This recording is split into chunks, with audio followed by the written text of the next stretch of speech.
ਸਤਿ ਸ਼੍ਰੀ ਅਕਾਲ ਜੀ। ਪੰਜਾਬੀ ਰੇਡੀਓ ਤੇ ਪੰਜਾਬੀ ਟੀਵੀ USA ਵੇਖ ਸੁਣ ਰਹੇ ਸਾਰੇ ਸਰੋਤਿਆਂ ਦਾ ਬਹੁਤ-ਬਹੁਤ ਸਵਾਗਤ ਹੈ। ਇਸ ਸਮੇਂ ਦੇ ਵਿਸ਼ੇਸ਼ programme beyond the headlines with Mandeep Punia ਦੇ ਵਿੱਚ ਕਰਦੇ ਹਾਂ ਪ੍ਰੋਗਰਾਮ 'ਚ ਪੂਨੀਆ ਜੀ ਦਾ ਸਵਾਗਤ, ਫਿਰ ਰੁੱਖ ਖਬਰਾਂ ਦਾ ਕਰਾਂਗੇ। ਬਹੁਤ-ਬਹੁਤ ਸਵਾਗਤ ਹੈ ਪੂਨੀਆ ਜੀ। ਜੀ ਸ਼ੁਕਰੀਆ। ਸਤਿ ਸ੍ਰੀ ਅਕਾਲ ਗੁਰਪ੍ਰੀਤ। ਸਤਿ ਸ਼੍ਰੀ ਅਕਾਲ ਜੀ। ਸੋ ਖਬਰਾਂ ਦਾ ਕਰੀਏ ਰੁੱਖ ਤਾਂ ਸਭ ਤੋਂ ਪਹਿਲਾਂ ਸੁਪਰੀਮ ਕੋਰਟ ਦੀ ਖਬਰ ਤੇ ਚੱਲਦੇ ਹਾਂ। ਸੁਪਰੀਮ ਕੋਰਟ ਨੇ ਆਖਿਆ ਕਿ ਹਿਰਾਸਤ 'ਚ ਮੌਤ ਬਰਦਾਸ਼ਤ ਨਹੀਂ ਕੀਤੀ ਜਾਊਗੀ। ਇਹ ਗੱਲ ਕਿਉਂ ਕਹਿਣੀ ਪਈ ਹੈ ਜੀ? ਕਿਉਂਕਿ ਵੈਸੇ ਵੀ ਆਪਾਂ ਦੇਖਦੇ ਹਾਂ ਕਿਤੇ ਦਾ ਵੀ ਮੁੱਦਾ ਹੋਵੇ, ਮਿੰਟੋਂ ਪਹਿਲਾਂ ਕਹਿ ਦਿੰਦੀਆਂ ਨੇ ਪੁਲਿਸ ਜਾਂ ਵੀ ਜਿਸ ਦੀ ਵੀ ਕਸਟਡੀ 'ਚ ਬੰਦਾ ਮਰਦਾ ਹੈ ਵੀ CCTV ਤਾਂ ਕੰਮ ਨਹੀਂ ਕਰ ਰਹੇ ਸੀ ਜੀ ਕੁਝ ਦਿਨਾਂ ਤੋਂ। ਦੇਖੋ, ਪੁਲਿਸ ਕਸਟਡੀ 'ਚ ਜਿਹੜੀ ਡੈਥਸ ਹੋ ਰਹੀਆਂ ਨੇ ਉਹ ਇੱਕ ਕੰਸਰਨ ਦਾ ਵਿਸ਼ਾ ਹੈਗਾ। ਇਹ 2-3 ਸੂਬਿਆਂ ਦੀ ਲੈ ਕੇ ਸੁਪਰੀਮ ਕੋਰਟ 'ਚ ਇਹ ਗੱਲ ਕਹੀ ਗਈ ਹੈ। ਬੇਸਿਕਲੀ ਇੱਕ ਪਟੀਸ਼ਨ ਪਾਈ ਗਈ ਸੀ, ਉਹਦੇ 'ਚ ਇਹ ਦੱਸਿਆ ਗਿਆ ਸੀਗਾ ਕਿ 8 ਮਹੀਨਿਆਂ ਅੰਦਰ 11 ਮੌਤਾਂ ਤਾਂ ਰਾਜਸਥਾਨ ਦੇ ਪੁਲਿਸ ਸਟੇਸ਼ਨਾਂ 'ਚ ਹੋਈਆਂ ਨੇ ਤੇ 1 ਮਹੀਨੇ ਅੰਦਰ 5 ਮੌਤਾਂ ਹਰਿਆਣੇ ਦੇ ਪੁਲਿਸ ਹਿਸਾਰ ਜ਼ਿਲ੍ਹੇ ਦੇ ਪੁਲਿਸ ਸਟੇਸ਼ਨਾਂ 'ਚ ਹਰਿਆਣੇ ਦੇ ਪੁਲਿਸ ਸਟੇਸ਼ਨਾਂ 'ਚ ਹੋਈਆਂ ਸੀ। ਉਹਨਾਂ ਨੂੰ ਲੈ ਕੇ ਜਦੋਂ ਗੱਲ ਨਿਕਲ ਕੇ ਆਈ, ਫਿਰ ਉਦੋਂ ਅੱਜ ਫਿਰ ਸੁਪਰੀਮ ਕੋਰਟ ਦੇ ਜੱਜਾਂ ਨੇ ਕਿਹਾ ਹੈਗਾ ਕਿ ਇਹ ਤੁਸੀਂ ਏਦਾਂ ਕਿਵੇਂ ਪੁਲਿਸ ਡਿਟੈਂਸ਼ਨ 'ਚ, ਪੁਲਿਸ ਕਸਟਡੀ 'ਚ ਕਿਵੇਂ ਲੋਕਾਂ ਨੂੰ ਮਾਰ ਰਹੇ ਹੋ। ਇੱਕ ਤਾਂ ਇਹ ਮੰਗਿਆ ਗਿਆ ਹੈਗਾ ਕਿ ਤੁਸੀਂ 16 ਦਸੰਬਰ ਤੱਕ ਜਿੰਨੇ ਵੀ ਥਾਣਿਆਂ ਦੀ ਜਿਨ੍ਹਾਂ ਦੀਆਂ ਸ਼ਿਕਾਇਤਾਂ ਨੇ ਉਹਨਾਂ ਦੀ CCTV ਦਿਓ। ਤੇ ਇਹ ਗੱਲ ਨਿਕਲ ਕੇ ਆਈ ਹੈ ਤੇ ਇਹਨਾਂ 'ਚ ਜਿਹੜੇ ਜ਼ਿਆਦਾਤਰ ਕੇਸ ਸੀਗੇ ਉਹ ਐਡੇ ਸੀਰੀਅਸ ਵੀ ਨਹੀਂ ਸੀ, ਗੰਭੀਰ ਵੀ ਨਹੀਂ ਸੀਗੇ ਤੇ ਪੁਲਿਸ ਪੁੱਛਗਿੱਛ ਤਾਂ ਕਰ ਸਕਦੀ ਹੈ, ਕਸਟਡੀ 'ਚ ਟੋਰਚਰ ਨਹੀਂ ਕਰ ਸਕਦੀ। ਤੇ ਏਦਾਂ ਦੇ ਟੋਰਚਰ ਕੀਤੇ ਗਏ ਹੈਗੇ ਆ ਕਿ ਉਹਨਾਂ ਦੀ ਡੈਥਸ ਹੀ ਹੋਈਆਂ। ਹਾਲਾਂਕਿ ਇੰਡੀਆ ਦੇ ਵਿੱਚ ਪੁਲਿਸ ਕਸਟਡੀ 'ਚ ਟੋਰਚਰ ਹੋਣੇ ਬੜੇ ਆਮ ਜੀ ਗੱਲ ਹੈ। ਚੋਰੀ ਵਾਲੀ ਘਟਨਾ ਤੇ ਵੀ ਜੇ ਕਿਸੇ ਨੇ 10 ਰੁਪਏ ਵੀ ਚੋਰ ਲਏ ਉਹਨੂੰ ਵੀ ਬੁਰੀ ਤਰੀਕੇ ਨਾਲ ਕੁੱਟਦੇ ਨੇ, ਛਿੱਤਰ ਪਰੇਡ ਇਹ ਕਹਿੰਦੇ ਨੇ। ਹੋਰ ਵੀ ਕਈ ਸਾਰੀਆਂ ਚੀਜ਼ਾਂ ਨੇ ਇਹਦੇ 'ਚ। ਦੇਖੋ, ਇੱਕ ਹੋਮ ਮਿਨਿਸਟਰੀ ਦੀ ਮੈਂ ਰਿਪੋਰਟ ਦੇਖ ਰਿਹਾ ਸੀਗਾ ਤੇ ਉਹਦੇ 'ਚ ਸੀਗਾ ਕਿ 5 ਸਾਲਾਂ ਅੰਦਰ 670 ਜਿਹੜੀ ਡੈਥਸ ਹੈਗੀਆਂ ਉਹ ਪੁਲਿਸ ਕਸਟਡੀ 'ਚ ਹੋਈਆਂ ਨੇ। ਤੇ ਲਗਾਤਾਰ ਵੱਧ ਵੀ ਰਿਹਾ ਹੈਗਾ ਇਹ ਆંકੜਾ ਹੈਗਾ। CCTV ਫੁਟੇਜ ਵਾਲਾ ਤੁਸੀਂ ਸਹੀ ਕਹਿ ਰਹੇ ਹੋ ਕਿ ਜਦੋਂ ਇਸ ਕਿਸਮ ਦੀਆਂ ਚੀਜ਼ਾਂ ਚੱਲਦੀਆਂ ਨੇ ਉਦੋਂ ਕਹਿ ਦਿੰਦੇ ਆ ਕਿ CCTV ਨਹੀਂ ਚੱਲ ਰਿਹਾ ਸੀ, ਲਾਈਟ ਗਈ ਹੋਈ ਸੀ ਥਾਣੇ ਦੀ, ਵਾਈਫਾਈ ਨਹੀਂ ਚੱਲ ਰਿਹਾ ਸੀਗਾ। ਬਹੁਤ ਸਾਰੀਆਂ ਜਿਹੜੇ ਆਪਾਂ ਕਹਿ ਲਈਏ ਕਿ ਦਲੀਲਾਂ ਦੇ ਕੇ ਅੱਗੇ ਲੰਘ ਜਾਂਦੇ ਨੇ ਤੇ ਪੁਲਿਸ ਜਿਹੜੀ ਤਸੱਦਦ ਕਰ ਰਹੀ ਹੈ, ਚਾਹੇ ਪੁਲਿਸ ਦੀ ਕਸਟਡੀ 'ਚ ਹੋਵੇ ਜਾਂ ਫਿਰ ਸੜਕਾਂ ਤੇ ਹੋਣ ਜਿਹੜੇ ਲੋਕ ਅੰਦੋਲਨਕਾਰੀ ਹੁੰਦੇ ਆ, ਫਿਰ ਘਰਾਂ 'ਚ ਰੇਡਾਂ ਮਾਰ ਕੇ ਕਰਨ ਜਾਂ ਫਿਰ ਇਲੀਗਲ ਐਨਕਾਊਂਟਰ ਝੂਠੇ ਮੁਕਾਬਲੇ ਬਣਾ ਕੇ ਕਰਨ। ਆਪਾਂ ਨੂੰ ਪਤਾ ਕਿ ਹਰਿਆਣੇ 'ਚ ਤਾਂ ਪੂਰਾ ਇਹਨਾਂ ਨੇ ਕੈਂਪੇਨ ਲੈ ਰੱਖਿਆ ਕਿ ਨੌਜਵਾਨ 20-22 ਸਾਲ ਦੇ ਮੁੰਡਿਆਂ ਨੂੰ ਪੰਚਰ ਕਰਨ ਦਾ। ਪੰਜਾਬ 'ਚ ਵੀ ਇਹ ਟ੍ਰੈਂਡ ਦੇਖਣ ਨੂੰ ਮਿਲਿਆ ਸੀਗਾ ਪਿੱਛੇ ਆਪਾਂ ਨੂੰ। ਤੇ ਜਿਹੜੀ ਪੈਰਾਂ 'ਚ ਜਿਹੜੀ ਗੋਲੀ ਮਾਰਨ ਦੀ ਰਿਵਾਜ ਹੈ ਉਹਨੂੰ ਇਹ ਪੰਚਰ ਕਰਨਾ ਕਹਿੰਦੇ ਆ ਕਿ ਤਾਂ ਕਿ ਜਿਹੜਾ ਕ੍ਰਾਈਮ 'ਚ ਮਾੜਾ ਮੋਟਾ ਚੱਲਦਾ ਨੌਜਵਾਨ ਉਹਨੂੰ ਉਹਦੇ ਨਿਸ਼ਾਨ ਪਾ ਦਿਓ, ਉਹਨੂੰ ਤਾਂ ਉਮਰ ਯਾਦ ਰਵੇ। ਇਸ ਕਿਸਮ ਦੀ ਸੋਚ ਨਾਲ ਜਿਹੜੀ ਹੈ ਇੰਡੀਆ ਦੀ ਪੁਲਿਸ ਕੰਮ ਕਰ ਰਹੀ ਹੈ। ਤਾਂ ਤੁਸੀਂ ਆਪ ਹਿਸਾਬ ਲਗਾਓ ਕਿ ਜਿਹੜੇ ਲੋਕ ਨੇ ਉਹਨਾਂ ਦੇ ਕੀ ਹਿਊਮਨ ਰਾਈਟਸ ਬਚੇ ਹੋਏ ਨੇ। ਕੁਛ ਨਹੀਂ, ਮੈਨੂੰ ਲੱਗਦਾ ਬਹੁਤ ਆਪਾਂ ਕਹਿ ਸਕਦੇ ਹਾਂ ਕਿ ਬਹੁਤ ਮਾੜਾ ਰੋਲ ਹੈ ਪੁਲਿਸ ਦਾ। ਜੀ, ਪੁਲਿਸ ਦੇ ਰੋਲ ਤੇ ਸਵਾਲ ਤਾਂ ਹਰ ਵਾਰ ਖੜੇ ਹੁੰਦੇ ਹੀ ਨੇ, ਬੇਸ਼ੱਕ ਘਟਨਾ ਛੋਟੀ ਹੋਵੇ ਜਾਂ ਫਿਰ ਵੱਡੀ। ਇਸ ਤੋਂ ਅੱਗੇ ਚੱਲੀਏ ਤਾਂ ਖਤਰੇ ਦੀ ਘੰਟੀ ਕਹਿੰਦੇ ਵੱਜ ਗਈ ਹੈ। ਵਪਾਰ 'ਚ 60% ਤੱਕ ਦਾ ਘਾਟਾ ਦਰਜ ਹੋਇਆ। ਦੇਖੋ, ਲਗਾਤਾਰ ਇਹ ਖਬਰਾਂ ਤਾਂ ਆ ਹੀ ਰਹੀਆਂ ਸੀ ਕਿ ਜਿਹੜਾ ਇੰਡੀਆ ਦਾ ਵਪਾਰ ਹੈ ਉਹ ਇੱਕ ਮੁਸ਼ਕਿਲ ਮੋੜ ਤੇ ਖੜਾ ਹੋਇਆ ਹੈਗਾ। ਤੇ ਇਹਦੇ 'ਚ ਖਾਸ ਕਰ ਵਸਤੂ ਵਪਾਰ ਦੀ ਜੇ ਆਪਾਂ ਗੱਲ ਕਰੀਏ ਤੇ ਇੰਡੀਆ ਦਾ ਵਸਤੂ ਵਪਾਰ ਅਕਤੂਬਰ ਮਹੀਨੇ 'ਚ ਮਤਲਬ $42 ਬਿਲੀਅਨ ਦਾ, ਜਿਹੜਾ ਪਿਛਲੇ ਸਾਲ ਦੀ ਤੁਲਨਾ ਜੇ ਤੁਲਨਾ ਹੋਵੇ, ਮਤਲਬ ਜੇ ਆਪਾਂ ਡਿਫਰੈਂਸ ਕੱਢਣਾ ਹੋਵੇ ਤਾਂ 60% ਤੋਂ ਵੱਧ ਹੋ ਜਾਂਦਾ ਹੈਗਾ। ਤੇ ਇਹ ਬਹੁਤ ਮਤਲਬ ਤੁਸੀਂ ਕਹਿ ਸਕਦੇ ਹੋ ਕਿ ਬਹੁਤ ਜ਼ਿਆਦਾ ਮਾੜਾ ਹੈ ਕਿ ਜਿਹੜਾ ਵਸਤੂ ਵਪਾਰ ਹੈ ਉਹਦੇ 'ਚ ਤਾਂ ਅਸੀਂ ਪਿਛੜ ਰਹੇ ਹਾਂ। ਹਾਲਾਂਕਿ ਮਤਲਬ ਜਿਹੜਾ ਸੇਵਾ ਨਿਰਯਾਤ ਹੈ ਜਿਵੇਂ ਜੇ ਆਪਾਂ ਸਰਵਿਸ ਪ੍ਰੋਵਾਈਡਿੰਗ ਵਾਲਾ ਜਿਹੜਾ ਨਿਰਯਾਤ ਹੈ ਉਹਦੇ 'ਚ ਆਪਣਾ ਠੀਕ ਰਿਹਾ ਹੈ। ਪਰ ਜਿਹੜਾ ਤੁਸੀਂ ਕਹੋ ਕਿ ਇਹਨੂੰ ਦੇਖੀਏ, ਵਸਤੂ ਵਪਾਰ ਨੂੰ ਦੇਖੀਏ ਤਾਂ ਹੋਰ ਦੇਖੀਏ ਉਹ ਸਾਰੇ ਘਾਟੇ ਨੂੰ ਮਿਲਾ ਕੇ ਦੇਖੀਏ ਤਾਂ ਤਕਰੀਬਨ ਮਤਲਬ 60% ਤੋਂ ਵੱਧ ਜਿਹੜਾ ਘਾਟਾ ਪਿਆ ਗਾ। ਤੇ ਇਹਨੂੰ ਲੈ ਕੇ ਜੇ ਵਪਾਰਿਕ ਸਥਿਤੀ ਦੀ, ਜਿਹੜੇ ਇਕਨੋਮਿਕ ਕ੍ਰਾਈਸਿਸ ਦੀ ਜੇ ਗੱਲ ਕਰਨੀ ਹੋਵੇ ਤਾਂ ਬਹੁਤ ਸਾਰੇ ਚੀਜ਼ਾਂ ਨੇ ਜਿਨ੍ਹਾਂ 'ਚ ਆਪਾਂ ਨੂੰ ਘਾਟੇ ਪੈ ਰਹੇ ਨੇ। ਖੇਤੀਬਾੜੀ ਵੀ ਹੋ ਗਿਆ, ਪੁਰਾਣੇ ਜਿਹੜੇ ਇੰਡਸਟਰੀਅਲ ਗੁੱਡਸ ਹੋ ਗਏ ਉਹ ਵੀ ਹੈਗੇ ਆ, ਸੋਨੇ ਤੋਂ ਲੈ ਕੇ ਹੋਰ ਚੀਜ਼ਾਂ ਨੇ ਜਿਨ੍ਹਾਂ 'ਚ ਆਪਾਂ ਨੂੰ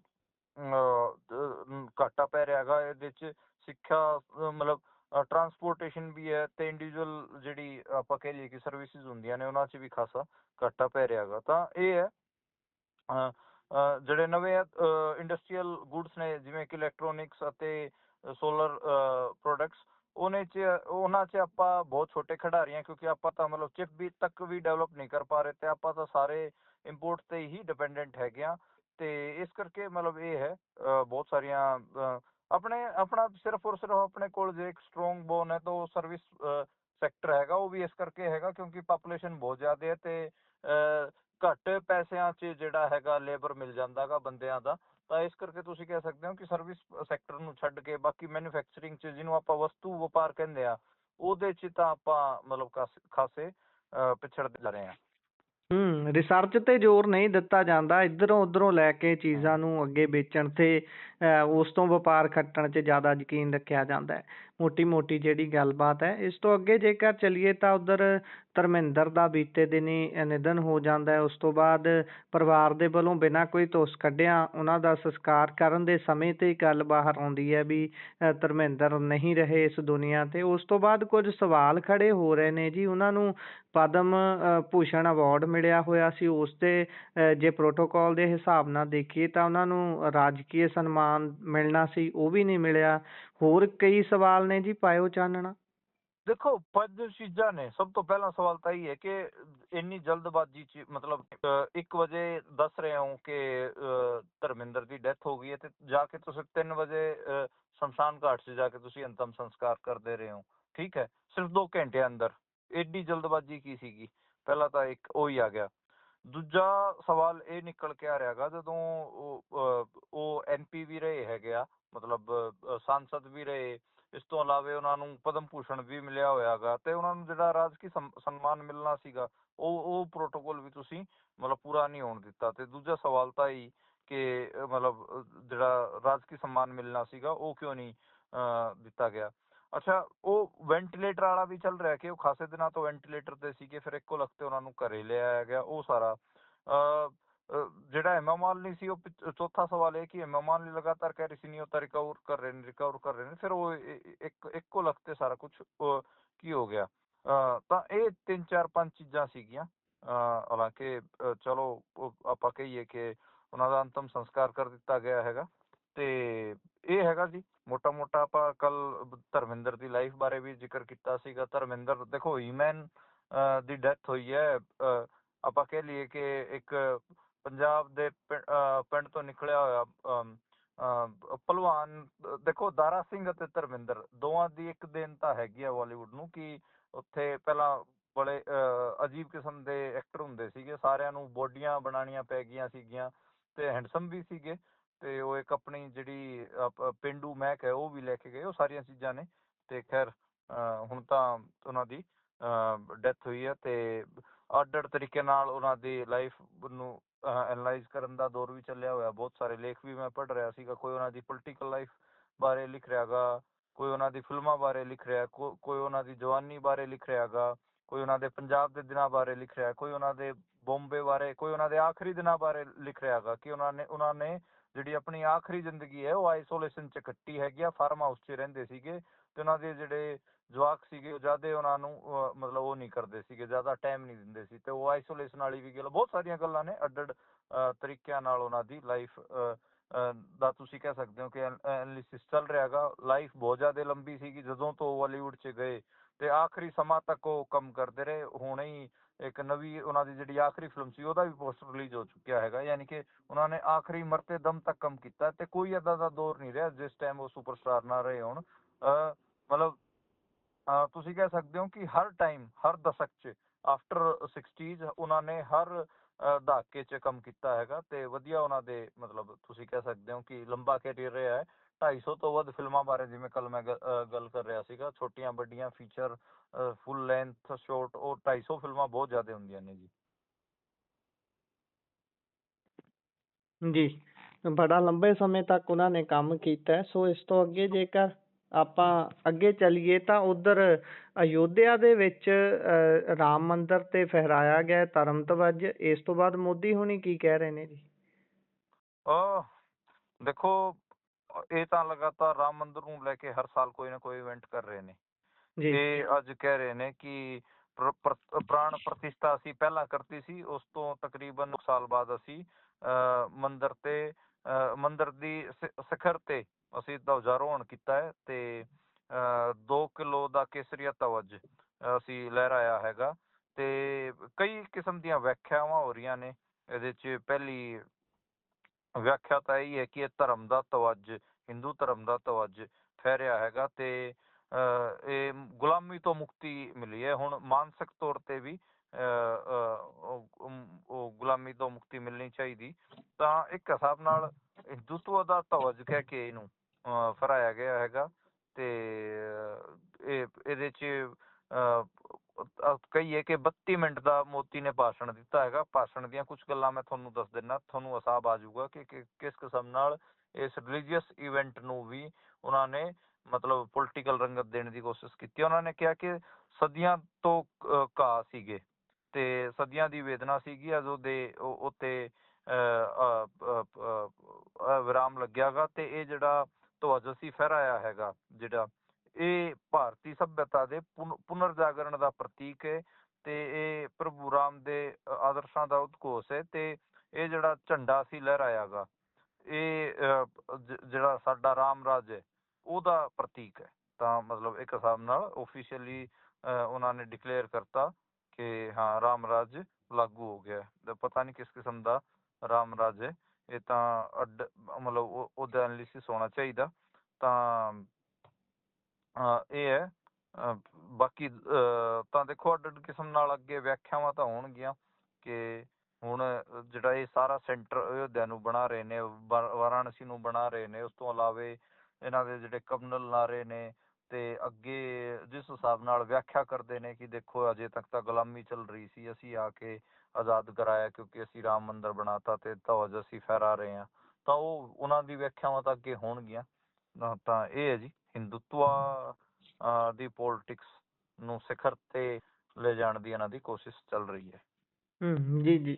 ਇਸ ਤੋਂ ਅੱਗੇ ਆਪਾਂ ਜੇ ਗੱਲ ਕਰੀਏ ਤਾਂ ਇਥੋਪੀਆ ਦੇ ਵਿੱਚ 12,000 ਸਾਲ ਬਾਅਦ ਇੱਕ ਜਵਾਲਾਮੁਖੀ ਫਟਿਆ ਹੈ ਤੇ ਉਸ ਜਵਾਲਾਮੁਖੀ ਦੇ ਫਟਣ ਦੇ ਕੀ ਸਰਕਮਸਟਾਂਸਸ ਰਹੇ ਨੇ ਜੀ?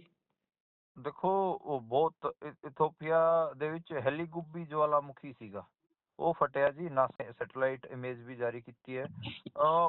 15 ਕਿਲੋਮੀਟਰ ਉੱਚਾ।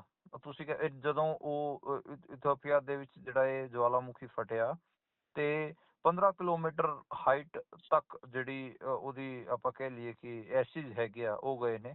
ਤੇ ਉਹ ਜਿਹੜੀ ਐਸਿਡ ਸੀਗੇ ਉਹ ਇੰਨੇ ਦੂਰ ਤੱਕ ਮਤਲਬ 4300 ਕਿਲੋਮੀਟਰ ਦੂਰ ਤੱਕ ਐਟਮੋਸਫੇਅਰ 'ਚ ਆਏ ਨੇ। ਉਹ ਭਾਰਤ ਦੇ ਪੰਜਾਬ, NCR, ਰਾਜਸਥਾਨ, ਗੁਜਰਾਤ, ਮਹਾਰਾਸ਼ਟਰ, ਦਿੱਲੀ ਸਾਰੇ ਇਲਾਕਿਆਂ 'ਚ ਫੈਲੇ ਹੋਏ ਨੇ। ਇਹ ਜਦੋਂ ਐਸਿਡ ਫੈਲੇ 4300 ਕਿਲੋਮੀਟਰ ਦੂਰ ਤੱਕ ਜਦੋਂ ਇਹ ਐਸਿਡ ਫੈਲੇ ਹੈਗੇ ਆ, ਉਸ ਦਾ ਅਸਰ ਇਹ ਹੈ ਕਿ ਦਿੱਲੀ ਏਅਰਪੋਰਟ ਤੇ ਏਅਰ ਇੰਡੀਆ ਨੂੰ 11 ਆਪਣੀਆਂ ਫਲਾਈਟਾਂ ਸੀਗੀਆਂ ਉਹਨਾਂ ਨੂੰ ਵੀ ਰੱਦ ਕਰਨਾ ਪਿਆਗਾ। ਐਡਾ ਇਹਦਾ ਅਸਰ ਹੈ ਜੀ।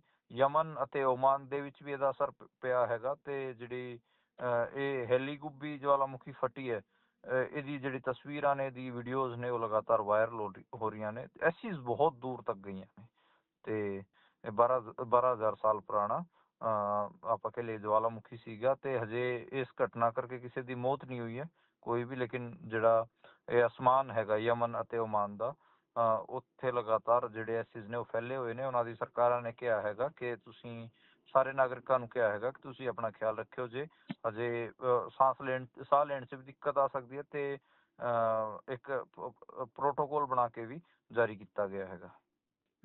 ਜੀ। ਅਗਲੀ ਗੱਲ ਵੀ ਧਰਮਿੰਦਰ ਹੋਣਾ ਦੀ ਹੀ ਕਰ ਲੈਂਦੇ ਆ। ਧਰਮਿੰਦਰ ਹੋਣਾ ਦੇ ਜਨਮ ਸਥਾਨ ਦੀ ਗੱਲ ਜਦੋਂ ਆਉਂਦੀ ਹੈ, ਕਹਿੰਦੇ ਆ ਹੁਣ ਖੰਡਰ ਬਣਿਆ ਹੋਇਆ। ਵੱਖ-ਵੱਖ ਮੀਡੀਆ ਅਦਾਰੇ ਵੈਸੇ ਜਾ ਰਹੇ ਨੇ ਉਹਨਾਂ ਦੇ ਪਿੰਡ ਜਾ ਕੇ ਉੱਥੋਂ ਦੀਆਂ ਤਸਵੀਰਾਂ ਦਿਖਾ ਰਹੇ ਨੇ। ਇਹ ਆਮ ਤੌਰ ਤੇ ਇਦਾਂ ਹੁੰਦਾ ਹੀ ਹੈ, ਕੋਈ ਵੀ ਸੈਲੀਬ੍ਰਿਟੀ ਜਦੋਂ ਜਾਂਦਾ ਹੈ ਜਾਂ ਫਿਰ ਕੋਈ ਵੱਡੀ ਅਚੀਵਮੈਂਟ ਹਾਸਲ ਕਰਦਾ ਹੈ ਤਾਂ ਉਸ ਦੇ ਪਿਛੋਕੜ ਨੂੰ ਜ਼ਰੂਰ ਦਿਖਾਇਆ ਜਾਂਦਾ ਹੈ। ਜਿਸ ਸਿਨੇਮਾ ਘਰ ਦੇ ਵਿੱਚ ਕਦੀ ਇਸ ਧਰਮਿੰਦਰ ਨੇ ਇਹ ਫਿਲਮ ਦੇਖ ਕੇ ਠਾਣਿਆ ਹੋਊਗਾ ਵੀ ਭਾਈ ਹੁਣ ਤਾਂ ਮੈਂ ਹੀਰੋ ਹੀ ਬਣਨਾ ਹੈ, ਉੱਥੇ ਹੁਣ ਕੀ ਕੁਝ ਹੈ ਜੀ? ਦੇਖੋ, ਲੁਧਿਆਣੇ ਦਾ ਪਿੰਡ ਹੈ ਨਸਰਾਲੀ, ਉੱਥੇ ਉਹਨਾਂ ਦਾ ਜਨਮ ਹੋਇਆ ਤੇ ਜਿਹੜੇ ਘਰੇ ਜਨਮ ਹੋਇਆ ਸੀ ਉਹ ਤਾਂ ਉਹਨਾਂ ਨੇ ਮਤਲਬ ਵੇਚ ਦਿੱਤਾ ਸੀਗਾ। ਬਾਅਦ ਚ ਜਿਹੜੇ ਘਰ 'ਚ ਉਹ ਰਹੇ, ਉਹ ਹੁਣ ਖੰਡਰ ਬਣ ਚੁੱਕਿਆ ਹੈਗਾ। ਤੇ ਮਤਲਬ ਨਸਰਾਲੀ ਉਹਨਾਂ ਦੇ ਜਿਹੜੇ ਫਾਦਰ ਸੀਗੇ ਉਹ ਸਰਕਾਰੀ ਮਾਸਟਰ ਸੀਗੇ ਤੇ ਉਹਨਾਂ ਦੀ ਪਹਿਲੀ ਪੋਸਟਿੰਗ ਸੀਗੀ। ਤੇ ਉਹਨਾਂ ਦਾ ਜੇ ਆਪਾਂ ਉਹ ਉੱਦਾਂ ਕਹੀਏ ਕਿ ਉਸ ਤੋਂ ਬਾਅਦ ਉਹਨਾਂ ਦੀ ਜਿਹੜੀ ਬਦਲੀ ਸੀਗੀ ਉਹ ਸਾਹਨੇਵਾਲ ਵੀ ਹੋਈ ਸੀ। ਤੇ ਇਹ ਸੀਗਾ ਜੀ, ਜਿਹੜੇ ਘਰ 'ਚ ਜਨਮ ਲਿਆ ਸੀਗਾ ਉਹ ਤਾਂ ਮਤਲਬ ਉਹ ਖੰਡਰ ਹੋ ਚੁੱਕਿਆ ਹੈਗਾ। ਤੇ ਬਾਕੀ ਉਹਨਾਂ ਦਾ ਜਿਹੜਾ ਪਰਿਵਾਰ ਸੀ ਉਹ ਸਾਹਨੇਵਾਲ 'ਚ ਵੀ ਰਿਹਾ, ਤੇ ਜਿਹੜੇ ਸਾਹਨੇਵਾਲ 'ਚ ਜਿਹੜੇ ਘਰ 'ਚ ਰਹੇ ਸੀਗੇ ਉਹ ਘਰ ਵੀ ਵਿਕ ਚੁੱਕਿਆ ਹੈਗਾ।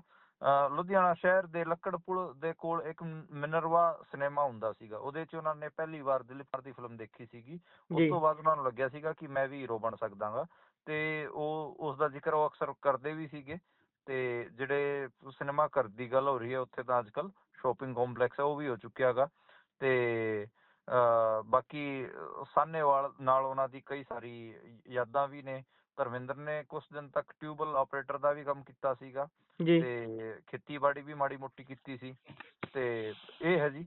ਬਾਕੀ ਤਾਂ ਉਹਨਾਂ ਦੇ ਸਾਹਨੇਵਾਲ ਵਾਲਾ ਮਤਲਬ ਜਿਹੜਾ ਘਰ ਹੈ ਜਿਹੜਾ ਵਿਕਿਆ ਗਾ ਉਹਦੇ 'ਚ ਹੁਣ ਅੱਜ ਦੇ ਟਾਈਮ ਇੱਕ ਸੰਦੀਪ ਨਾਂ ਦਾ ਮੁੰਡਾ ਰਹਿੰਦਾ ਗਾ। ਉਹਨੇ ਫਿਰ ਪਲੇਟ ਵੀ ਲਾਈ ਹੋਈ ਹੈ, ਨੇਮ ਪਲੇਟ। ਜੀ ਤਾਂ ਇਹ ਹੈ ਜੀ। ਬਾਕੀ ਸਾਹਨੇਵਾਲ ਦੇ ਡਾਕੂਮੈਂਟਰੀ ਵੀ ਬਣੀ ਹੈਗੀ ਆ। ਉਹ ਇੱਥੇ ਸਾਹਨੇਵਾਲ ਆਏ ਵੀ ਸੀਗੇ, ਨਸਰਾਲੀ ਵੀ ਜਾ ਕੇ ਆਏ ਸੀਗੇ, ਪਰ ਉਹਨਾਂ ਨੇ ਬਾਅਦ ਆਖਰੀ ਦਿਨਾਂ 'ਚ ਪੰਜਾਬ ਨਾਲ ਕੋਈ ਜ਼ਿਆਦਾ ਮੋਹ ਰੱਖਿਆ ਨਹੀਂ, ਜਿਸ ਜੀ ਹਿਸਾਬ ਦਾ ਜਿੰਨੀ ਆਪਾਂ ਗੱਲ ਕਹਿ ਲਈਏ। ਜੀ ਹਾਂ, ਬਾਕੀ ਉਹਨਾਂ ਦੇ ਕੁਛ ਜਿਹੜੇ ਦੋਸਤ ਹੈਗੇ ਆ ਉਹ ਵੀ ਜਿੰਦਾ ਨੇ, ਜਿਵੇਂ ਆਪਾਂ ਕਹਿ ਲਈਏ ਕਿ ਉਹਨਾਂ ਦੇ ਇੱਕ ਹੋਮੋਪੈਥਿਕ ਡਾਕਟਰ ਹੁੰਦੇ ਸੀ ਲਲਿਤ ਸੂਦ, ਜੀ ਉਹ ਵੀ ਜਿੰਦਾ ਹੈਗੇ ਆ। ਤੇ ਉਹਨਾਂ ਦੇ ਇੱਕ ਮਾਇਆ ਨਾਂ ਦੀ ਉਹਨਾਂ ਦੀ ਕਲਾਸਮੇਟ ਹੁੰਦੀ ਸੀਗੀ, ਉਹ ਵੀ ਜਿੰਦਾ ਹੈਗੀ ਆ। ਪਰ ਮਤਲਬ ਉਸ ਹਿਸਾਬ ਨਾਲ ਉਹਨਾਂ ਨੇ ਕਦੇ ਉਹ ਦਿਖਾਇਆ ਨਹੀਂ ਜੀ ਕਿ ਆਪਣਾ ਇੰਟਰਸਟ ਹੀ ਦਿਖਾਇਆ ਹੋਵੇ। ਤਾਂ ਇਹ ਹੈਗਾ। ਤੇ ਆਖਰੀ ਦਿਨ ਵੀ ਜਿਵੇਂ ਮੈਂ ਗੱਲ ਕਹਿ ਰਿਹਾ ਸੀਗਾ, ਉਹ ਖਾਸੇ ਆਈਸੋਲੇਸ਼ਨ 'ਚ ਰਹੇ ਹੈਗੇ ਆ। ਉਹਨਾਂ ਨੂੰ ਪੰਜਾਬ ਨਾਲ ਇੱਕ ਮੋਹ ਰੱਖਣਾ ਚਾਹੀਦਾ ਸੀਗਾ। 90s ਦੀ ਅਸਲ 'ਚ ਨਾ ਬਹੁਤ ਮੈਨੂੰ ਲੱਗਦਾ ਗਾ ਕਿ ਜਿਹੜੇ ਪੰਜਾਬੀਆਂ ਨੇ 90s ਦੇ ਵਿੱਚ ਜੋ ਕੁਝ ਪੰਜਾਬ 'ਚ ਹੋ ਰਿਹਾ ਸੀ 80s ਅਤੇ 90s, ਉਹਦੇ 'ਚ ਕੋਈ ਆਪਣਾ ਸਟੈਂਡ ਨਹੀਂ ਲਿਆ। ਉਹਨਾਂ ਦਾ ਫਿਰ ਬਾਅਦ 'ਚ ਬੁਢਾਪੇ ਤੱਕ ਕੋਈ ਕਨੈਕਸ਼ਨ ਬਚਿਆ ਨਹੀਂ, ਇਹ ਜੀ ਮੈਂ ਮਹਿਸੂਸ ਕਰਦਾ ਗਾ ਆਪ। ਜਿਨ੍ਹਾਂ ਨੇ 80s 90s 'ਚ ਕੋਈ ਸਟੈਂਡ ਲਿਆ ਹੋਵੇ, ਉਹ ਜਿਹੜਾ ਉਸ ਟਾਈਮ ਦਾ ਜਿਹੜਾ ਦੌਰ ਸੀ, ਜੋ ਮੂਵਮੈਂਟ ਸੀਗਾ, ਉਹਦੇ 'ਚ ਕੋਈ ਮਾੜਾ ਮੋਟਾ ਰੱਖਿਆ ਆਪਣੀਆਂ ਗੱਲਾਂ ਰੱਖੀਆਂ ਹੋਣ, ਉਦੋਂ ਉਹਨਾਂ ਦਾ ਹੀ ਇੱਕ ਰੀਅਲ ਕਨੈਕਸ਼ਨ ਪੰਜਾਬ ਨਾਲ ਆਖਰੀ ਦਿਨਾਂ ਤੱਕ ਬਚਿਆ ਰਹਿੰਦਾ। ਇਹ ਮੈਂ ਹਿਸਾਬ ਲਾਇਆ, ਮਤਲਬ ਜਿਹੜੇ ਕਿ ਅੱਜ ਦੇ ਟਾਈਮ 80s ਅਤੇ 90s ਦੇ ਵਿੱਚ ਜਾ ਕੇ ਬੁਢਾਪੇ 'ਚ ਆਪਣੀ ਉਹ ਜਿਨ੍ਹਾਂ ਦੀ ਮੌਤ ਹੋ ਰਹੀ ਹੈ, ਉਹਨਾਂ ਦੀ ਮੈਂ ਗੱਲ ਕਰ ਰਿਹਾ। ਜੀ ਅਗਲੀ ਜੇਕਰ ਗੱਲ ਕਰੀਏ ਤਾਂ ਕੱਲ ਨੂੰ 26 ਤਰੀਕ ਹੈ, ਭਲਕੇ ਵੱਡੀ ਗਿਣਤੀ ਦੇ ਵਿੱਚ ਚੰਡੀਗੜ੍ਹ ਦੇ ਵੱਲ ਕਿਸਾਨ ਵਧਣਗੇ ਤੇ ਨਾਲ ਹੀ ਪੀਯੂ ਦੇ ਵਿੱਚ ਵੀ ਇਸ ਗੱਲ ਦਾ ਐਲਾਨ ਕੀਤਾ ਹੋਇਆ ਵਿਦਿਆਰਥੀਆਂ ਨੇ ਵੀ ਭਾਈ ਅਸੀਂ ਪੀਯੂ ਨੂੰ ਬੰਦ ਰੱਖਣਾ ਹੈ। ਤੇ ਬੰਦ ਦੇ ਨਾਲ ਨਾਲ ਹਾਲਾਂਕਿ ਉਹਨਾਂ ਨੇ ਕੱਲ ਤੱਕ 25 ਤਰੀਕ ਤੱਕ ਦਾ ਟਾਈਮ ਦਿੱਤਾ ਹੋਇਆ ਸੀ ਵੀ ਜੇਕਰ ਪੀਯੂ ਦੇ ਵਿੱਚ ਸੈਨੇਟ ਦੀਆਂ ਚੋਣਾਂ ਦੇ ਲਈ ਐਲਾਨ ਕਰ ਦਿੱਤਾ ਜਾਂਦਾ ਹੈ, ਸ਼ਡਿਊਲ ਐਲਾਨ ਕਰ ਦਿੱਤਾ ਜਾਂਦਾ ਹੈ, ਤਾਂ ਫਿਰ ਸ਼ਾਇਦ ਕੁਝ ਸੋਚਿਆ ਜਾ ਸਕਦਾ ਹੈ। ਹੁਣ ਉਹਨਾਂ ਨੇ ਵੀ ਕਹਿ ਦਿੱਤਾ ਵੀ ਭਾਈ ਭੱਜਦਿਆਂ ਨੂੰ ਬਾਣ ਇੱਕੋ ਜਿਹੇ ਆ ਵੀ ਆਓ ਤੁਸੀਂ ਯੂਨੀਵਰਸਿਟੀ ਵੀ ਪਹੁੰਚੋ। ਕਿਸਾਨਾਂ ਨੇ ਵੈਸੇ ਵੀ ਆਉਣਾ ਹੀ ਸੀ ਤੇ ਹੁਣ ਇੱਧਰੋਂ ਵੀ ਕਾਲ ਦੇ ਦਿੱਤੀ ਗਈ। ਚੱਲ ਕੀ ਰਿਹਾ ਜੀ ਪੀਯੂ ਦੇ ਵਿੱਚ ਇਸ ਸਮੇਂ ਤੇ ਆਲ ਓਵਰ ਚੰਡੀਗੜ੍ਹ ਦੇ ਵਿੱਚ ਕੀ ਸਥਿਤੀ ਹੈ? ਕਿਉਂਕਿ ਟ੍ਰੇਡ ਯੂਨੀਅਨਾਂ, ਕਿਸਾਨਾਂ ਦੀਆਂ ਜਥੇਬੰਦੀਆਂ ਤੇ ਸਟੂਡੈਂਟਸ ਦਾ ਇਹ ਫਰੰਟ, ਕਈ ਕੁਝ ਹੋਣ ਵਾਲਾ ਲੱਗਦਾ ਕੱਲ ਨੂੰ। ਦੇਖੋ, ਇਹਦੇ 'ਚ ਜਿਹੜਾ ਆਪਣਾ ਪ੍ਰਦਰਸ਼ਨ ਕਹਿ ਲਓ ਅਤੇ ਕਿਸਾਨਾਂ ਦਾ ਉਹ ਵੀ ਹੋ ਰਿਹਾ ਗਾ। ਤੇ ਕਿਸਾਨਾਂ ਨੇ ਵੀ ਕਿਹਾ ਹੈ ਕਿ ਅਸੀਂ ਪਹੁੰਚਾਂਗੇ। ਤੇ ਅੱਜ ਸਟੂਡੈਂਟਾਂ ਨੇ ਉੱਦਾਂ ਤਾਂ 26 ਜਨਵਰੀ ਦੀ ਕਾਲ ਸੀ, 26 ਨਵੰਬਰ ਦੀ ਕਾਲ ਸੀ ਯੂਨੀਵਰਸਿਟੀ ਬੰਦ ਕਰਾਂਗੇ, ਪਰ ਉਸ ਕਾਲ ਨੂੰ ਅੱਜ ਹੀ ਪੁਗਾ ਦਿੱਤਾ ਗਿਆ। ਸ਼ਾਮ ਨੂੰ ਜਿਹੜੀ ਮੇਰੀ ਹੁਣ ਗੱਲ ਹੋ ਰਹੀ ਸਟੂਡੈਂਟਾਂ ਨਾਲ, ਤੇ 2 ਨੰਬਰ ਗੇਟ ਬੰਦ ਕਰ ਦਿੱਤਾ ਗਿਆ ਹੈਗਾ ਤੇ ਉੱਥੇ ਧਰਨਾ ਲਾ ਕੇ ਬਹਿ ਗਏ ਹੈਗੇ ਆ। ਬਾਕੀ ਰੂਟ ਡਾਇਵਰਟ ਕਰ ਰਹੀ ਹੈ ਚੰਡੀਗੜ੍ਹ ਪੁਲਿਸ, ਸ਼ਾਇਦ ਕੱਲ ਸਖਤੀ ਦਿਖਾਊਗੀ। ਦੇਖਦੇ ਹਾਂ ਕਿ ਕਿੰਨੇ ਕੁ ਜਿਹੜੇ ਕਿਸਾਨ ਹੈਗੇ ਆ ਪਹੁੰਚਦੇ ਹੈਗੇ ਆ। ਉੱਦਾਂ ਪੰਜਾਬ ਯੂਨੀਵਰਸਿਟੀ ਦੇ ਹੇਠ 200 ਕਾਲਜ ਆਉਂਦੇ ਹੈਗੇ ਆ। ਜੀ ਹੁਣ ਉਹਨਾਂ ਨੂੰ ਵੀ, ਉਹਨਾਂ ਦੇ ਸਟੂਡੈਂਟਾਂ ਨੂੰ ਵੀ ਅਪੀਲ ਕੀਤੀ ਗਈ ਹੈਗੀ ਆ ਕਿ ਉਹ ਪੰਜਾਬ ਯੂਨੀਵਰਸਿਟੀ ਪਹੁੰਚਣ ਤੇ ਕੱਲ ਵੱਡਾ ਤੁਸੀਂ ਪ੍ਰੋਟੈਸਟ ਤੁਹਾਨੂੰ ਦੇਖਣ ਨੂੰ ਮਿਲ ਸਕਦਾ ਹੈਗਾ। ਹਾਲਾਂਕਿ ਪੰਜਾਬ ਯੂਨੀਵਰਸਿਟੀ ਨੇ ਕੱਲ ਦੀ ਡਿਕਲੇਅਰ ਕਰਤੀ ਹੈ ਕਿ ਕੱਲ ਦੀ ਛੁੱਟੀ ਰਹੂਗੀ। ਜੀ ਸਹੀ ਕਹਿ ਰਹੇ ਹੋ ਕਿ ਜਦੋਂ ਅਥਾਰਟੀਜ਼ ਨਾਲ ਗੱਲ ਹੋ ਰਹੀ ਸੀ ਤੇ ਵਾਈਸ ਚਾਂਸਲਰ ਨੇ ਕਿਹਾ ਸੀਗਾ ਕਿ 25 ਨਵੰਬਰ ਤੱਕ ਮੈਂ ਤੁਹਾਡਾ ਮਸਲਾ ਹੱਲ ਕਰ ਦਿਆਂਗੀ। ਉਹ ਕੀਤਾ ਨਹੀਂ। ਉਸ ਤੋਂ ਅੱਜ ਤੱਕ ਦਾ ਟਾਈਮ ਕਿਤੇ ਨਾ ਕਿਤੇ ਤੁਸੀਂ ਕਹਿ ਸਕਦੇ ਹੈਗੇ ਹੋ ਕਿ ਵਾਈਸ ਚਾਂਸਲਰ ਸਾਹਿਬ ਦਾ ਸੀਗਾ, ਉਹਨਾਂ ਮੈਡਮ ਦਾ ਸੀਗਾ, ਤੇ ਕੱਲ ਦਾ ਟਾਈਮ ਕਿਤੇ ਨਾ ਕਿਤੇ ਫਿਰ ਨੌਜਵਾਨਾਂ ਦਾ ਹੈਗਾ, ਸਟੂਡੈਂਟਾਂ ਦਾ ਹੈਗਾ। ਤੇ ਮੈਨੂੰ ਲੱਗਦਾ ਹੈਗਾ ਕਿ ਹੁਣ ਅੱਗੇ ਜਿਹੜਾ ਇਹ ਆਪਣਾ ਮੋਰਚਾ ਹੈਗਾ ਇਹ ਅੱਗੇ ਵਧੂਗਾ। ਜੀ ਵੇਖਾਂਗੇ ਬਣਦਾ ਕੀ ਹੈ ਇਸ ਸਾਰੇ ਦੇ ਵਿੱਚ। ਸੋ ਪ੍ਰੋਗਰਾਮ ਦਾ ਸਮਾਂ ਇੱਥੇ ਹੀ ਸਮਾਪਤ ਹੁੰਦਾ ਹੈ। ਤੁਸੀਂ ਜੁੜੇ ਜਾਣਕਾਰੀਆਂ ਸਾਂਝੀਆਂ ਕੀਤੀਆਂ, ਬਹੁਤ ਬਹੁਤ ਧੰਨਵਾਦ।